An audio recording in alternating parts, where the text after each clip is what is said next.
All right, Danny, thanks for being on the show. And yeah, I think I mean, I today, appreciate it. I think today, yeah, thanks for coming. I think today it's really important to speak about things you're passionate about. I think that was what Devin Reed was recently saying. Is like, listen, you just let the people like let them speak about their passion. And I know that you're passionate about two things. You're passionate about like sales, but now you're also very passionate moving into marketing. How did that come? Tell me about your journey. Yeah, so Jan, first off, I just want to say thank you so much again for just giving me an opportunity to speak with you. So my journey is quite interesting, I would say. So let me try to make it as simple as possible. So I spent my first 8 years of my career in banking, right? 5 years under the retail branch level, and 3 years in corporate and banking. But back in 2019, I hit a plateau where banking wasn't really as challenging as for me as before. So that's when I decided to take a leap of faith, join my first startup at my previous company, was an SDR there. I would say I was a hybrid SDR where I did a lot of inbound and outbound. At first, I had a reporting SDR manager, but as company changes, there was more things going on around it. So he got laid off and I started reporting to marketing. One and as I started to report to marketing, I learned more about the tools and I also started collaborating more with the marketing team. Right when I joined my first startup, right, I've always wanted to become a customer success manager just because I like the aspect how you're managing a book of business and you're making sure that the customers are adopting to the product and just really ensuring that the customers are happy, but as time went on, start doing more collaboration with the marketing team and start using different softwares where I fell in love with it. Like for example, I talk about this every single day, and I feel they should pay me. I'm just kidding, but I use Sendoso a lot. It's a platform where you're able to customize your gifts and just breaking through the noise by sending customer gifts and letting them, hey, I'm not a robot. I want to talk to you. Is there a way that you can give me an opportunity to connect with you? Here's some lunch, here's some coffee, or sometimes I would buy them something from Amazon and it's really unexpected, started using outreach for a little bit and now I'm using SalesLoft. If you were to tell me, hey Danny, this is something that you're going to be using in banking, I would have left banking a long time ago. So I was at my previous role for 10 months and eventually I got laid off. It was a little disappointing, but I think everything happened for a reason, right? And fast forward a year later, now I'm currently an SDR for a company called TigerGraph. When I got hired at TigerGraph, right, I had two options. It was either me joining the outbound team or I would join the market team as inbound SDR, but I will also have the opportunity to work on different side projects because I knew that the first time that I used marketing tools, I fell in love with it. And I'm glad that when I joined TigerGraph, they gave me two opportunities. And I knew that I wanted to step into a marketing role. And fast forward later, now at the end of this month, I'm getting ready to step into a demand generation role. One of the reasons why I also chose this role too is because coming from an SDR, I think it's easy for you to really translate some of the skills and some of the techniques that you learned in the past, along with adding it into the demand general. Because for me, I'm very inquisitive. I'm always curious, how is marketing getting all these leads for our AEs and SDRs? That's one thing that I've always been like curious about, and I'm glad that I have opportunity now to really collaborate with the SDRs because this is how I feel, Jan. So there is an outbound team for SDRs along with an inbound SDR, which is me only. And I feel there's like a divided team, but now I think this is going to be a good opportunity for me to finally collaborate with our SDRs. And I try not to let the noise break through what I'm doing because sometimes I feel like outbound SDRs thinks that they're much better than inbound SDRs, but I don't think that's the case. I think it's, for me, everyone has their own project and their own goal, right? But by the end of the day, some of the cherry picking meetings that you're getting, it's all for marketing. So I don't know why some SDRs think like that, but I try not. I try not to assume, but sometimes that's what I feel like because I was once on their shoes. So by the end of the day, my goal is just try to play fair and understand, hey, I'm here to help our demand gen team. So I'm just excited for this opportunity. But that's one of the reasons why I chose marketing, because the moment I started using some of the marketing tools, I fell in love with it. And I thought that I wanted to get into the customer success side, but out of nowhere, now getting so much experience and getting so much speaking to different of my teams, I'm starting to like marketing more. Yeah.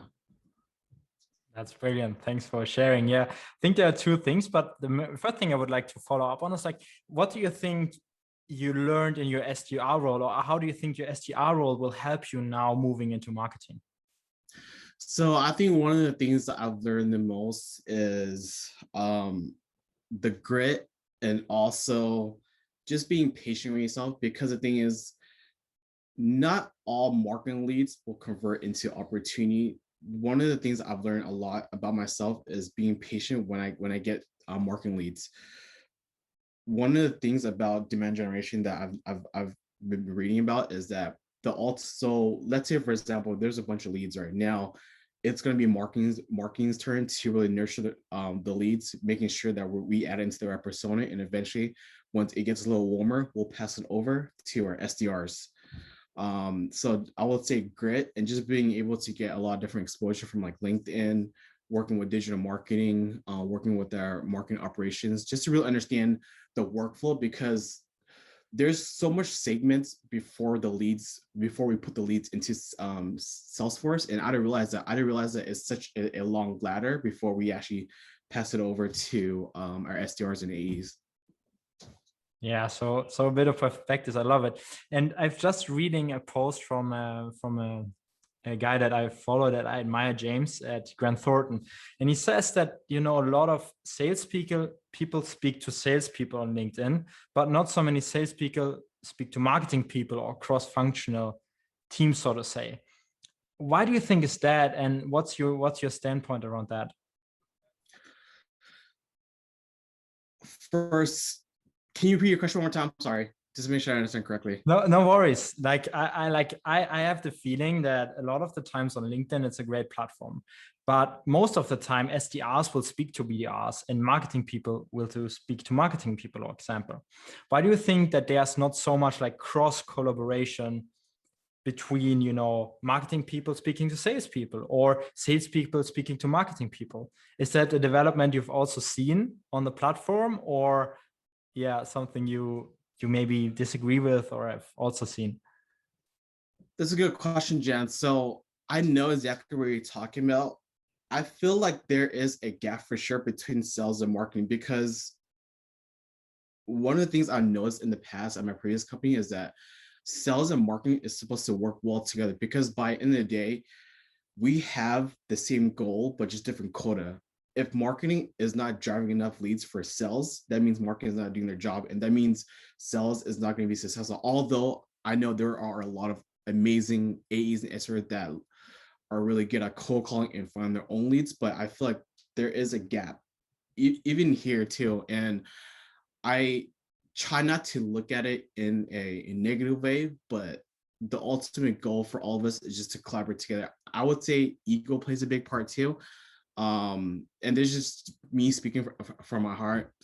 Sometimes AEs or sometimes SDRs will have the ego, oh, we don't need marketing.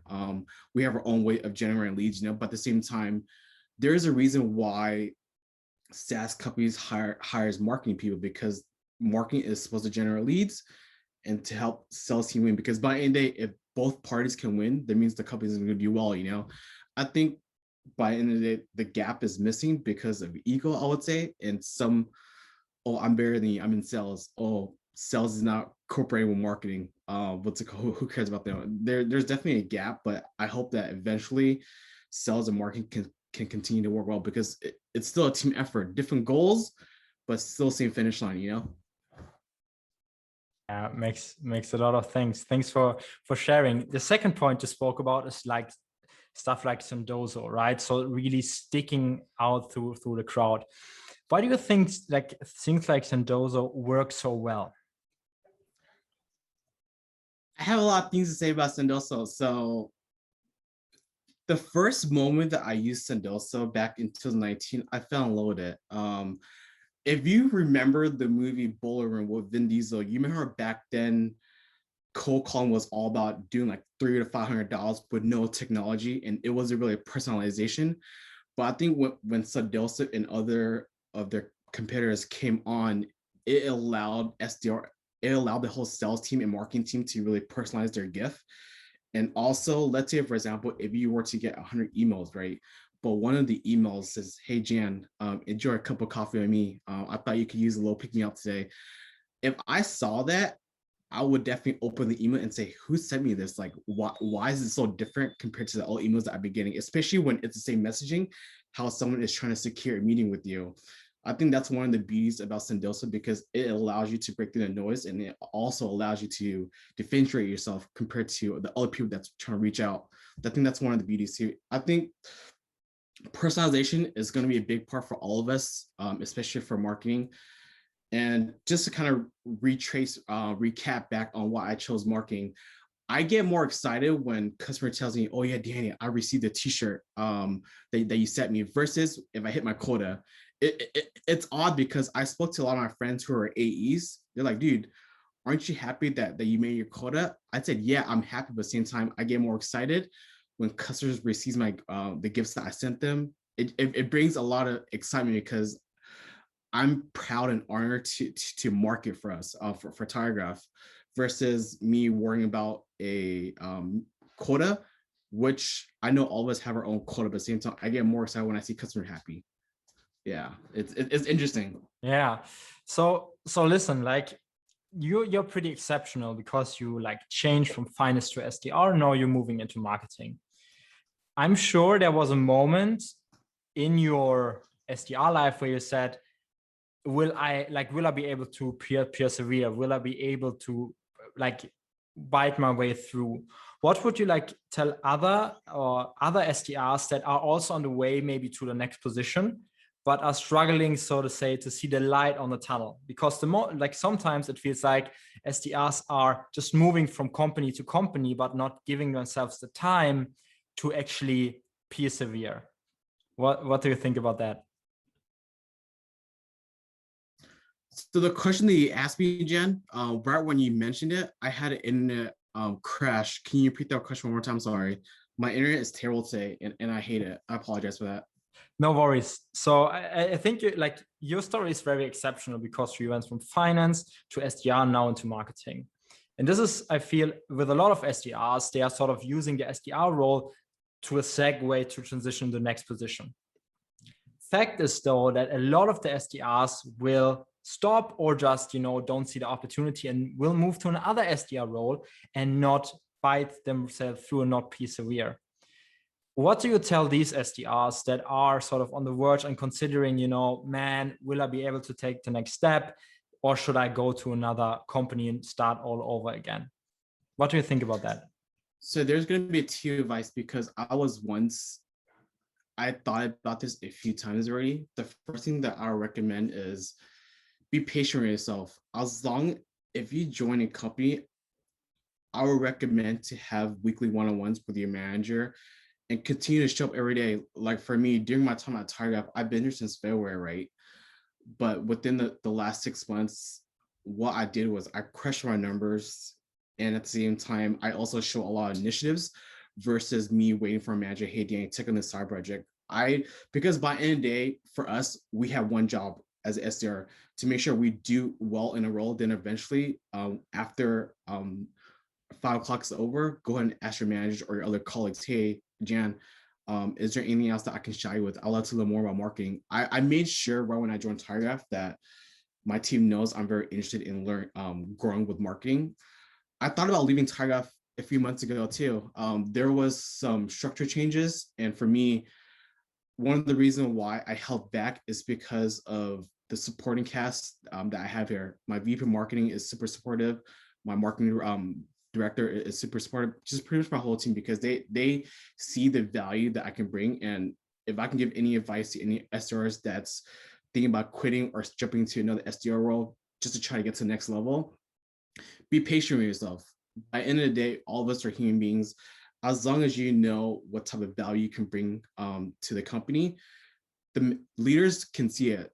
They're not just doing their job, they're actually observing everything, especially with a small startup like TigerGraph. We barely have 200 employees. They know what all of us are doing. And the second advice that I can give is be a sponge. Just because, let's say, for example, if one thing isn't working for you now, try to mix up the way that you work. For me, I've never been a cold caller, just because I found my niche on LinkedIn. And as long as you're able to articulate that to your manager, hey, Jan, I'm not the greatest person at cold calling, but one of the reasons why I chose LinkedIn is because normally when I would message a prospect, I will have all my resources ready. So if someone gives me a suggestion, hey, here's my answer back for me to secure the meeting, you know, and it allows me to give me more time to understand the question more and give them the best answer. But yeah, my best advice, just be patient with yourself, because by the end of the day, for me, I want to earn my next promotion. I don't want to jump ships and get that title when I never really worked for it. You know, I'm speaking on behalf of myself. I'm not trying to speak on others, but yeah, just finding the right supporting cast and just being patient with yourself is going to be one of the key factors, and understanding what really makes you happy. That's the reason why I bought the whole sales quota versus making customers happy. I get more excited when I see customers happy when they receive a t-shirt, a Sendoso gift, versus, oh yeah, I'm 100% my numbers. I'm happy, but at the same time, I'm not satisfied, you know? Yeah. I hope they answered your question, Jan. That was a great answer, and I agree. Like, be patient with yourself. Like, focus on yourself, focus on the numbers, and then you will get there. But it's important that you're vocal about your ambitions as well, and like show that the willingness to learn, but you also have to deliver, right? You would have never earned a promotion without hitting your numbers, you know, doing extra things and just moving forward. So yeah, I really love that.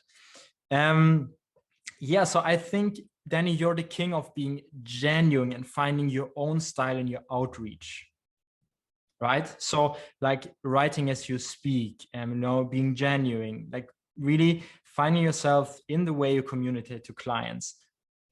Like, how did you find success in the way you communicate? So you mentioned his name earlier. So I've been following Devin for, I would say, roughly like just a year and a half, not too long. I think I forgot if he was still an AE or if he was, or if he already joined marketing. But one of the posts that he made that really caught my eyes that I shared with you a few weeks ago is, be yourself. No one wants to corporate version of yourself. When I first joined my first startup at my previous company, I would, every message and email that I used to try to secure meetings, there was a bunch of sales pitch, a bunch of marketing pitch. And I noticed that no one ever replies back to me. No one cares about what your product has to offer. People can feel your energy and your attentions through email and LinkedIn. So that's when I decided, you know what, let me go ahead and be myself. I started making my own Jeff videos on Drift, start adding more puns into my messaging, and eventually customers will be engaging me. Although some customers might not take a meeting with me, but they know, hey, this guy, he's a real human being. He's not a robot. He added me on LinkedIn. He's trying to start a conversation, but at the same time, he's not doing any sales yet, you know? So, and for me, normally whenever I add anyone onto LinkedIn too, I don't try to push the meeting right away. I'll give it a few days. I would try to start a conversation first to see if there's any fire. If there is, all right, Jan, hey, I found an interesting article that might be relevant for you. What are your thoughts on that? You know, so I think just being yourself and speak the way that you are as a person, and be confident in your style, because no one, like Devin said, no one wants to corporate version of yourself. So I think learning how to speak the way that you speak, and just be genuine yourself. But that's the one thing that I've learned from my past that made me choose why I like LinkedIn more.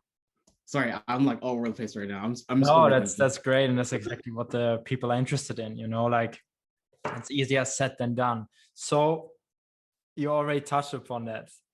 How can you book more meetings through LinkedIn? What are your tips, Danny?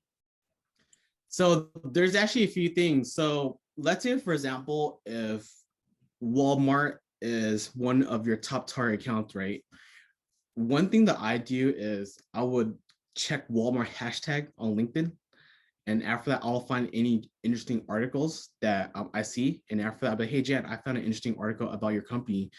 I'm really curious. Can you tell me a little more about it? Or I'll also add some puns into my messaging. Like for me, you normally when it's Thursday, I would message someone on LinkedIn and say Happy Fake Friday. I've got a few interesting response from a few VPs, and they're like, that's my first time hearing that. That's very interesting. And then looking at their financials on Seeking Alpha is something that I do too, and just really trying to find small talk tracks and add some puns into it. And by doing that, I found a lot of success. I think one of the biggest things that I love doing the most is kind of to what you did, how you sent me a video of I think you put Hi Danny or something like that from Vineyard, and I used Drift, so that definitely gets a lot of people's attention. So that's what I'll recommend. Just trying different things, but try to make it as personalized as you can. Great tips, Danny. Danny, time is running. Do we have anything more to cover? We could speak forever, but I don't want to take too much of your time. I think this was golden. Really good tips. So already, thank you so much for sharing. Is there anything else you would like to drop and let the audience know?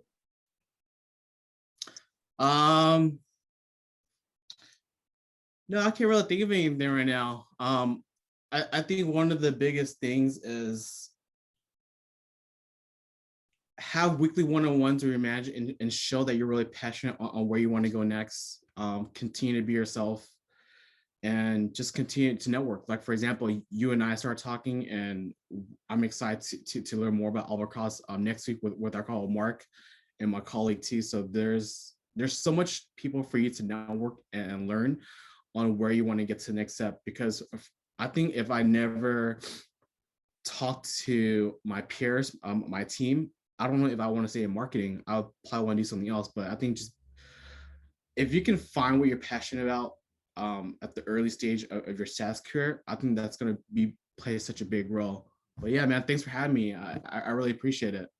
Yeah, it was really interesting to speak to you, and you have a lot of things to share. So I'm very much looking forward to following to your journey. How did it feel? How was it? I'm actually pretty excited, Jan. So we're to our last 2 weeks of July. So starting August, I'm going to be stepping into the demand generation specialist role, where I'll be supporting a lot of our partners, part of marketing, along with SDRs. Excited to learn more about how to build the best campaigns and drive more revenue for TigerGraph. I think this position will also allow me to think more strategically, because for SDRs, we are strategic, but at the same time, it's just meetings. But now, this position will allow me, what value can I really bring to TigerGraph? It's gonna open a lot of doors, and I believe we're hiring a demand generation manager too, and I'm excited to whoever is going to be my next manager. I'm excited to pick their brain and be the best version of myself, because I want to be the best marketer ever. Yeah. Awesome, Danny. Thank you so much. Yeah, I appreciate it. Yep. Thank you for having me, Jen. I look forward to speaking with you next week with Mark too.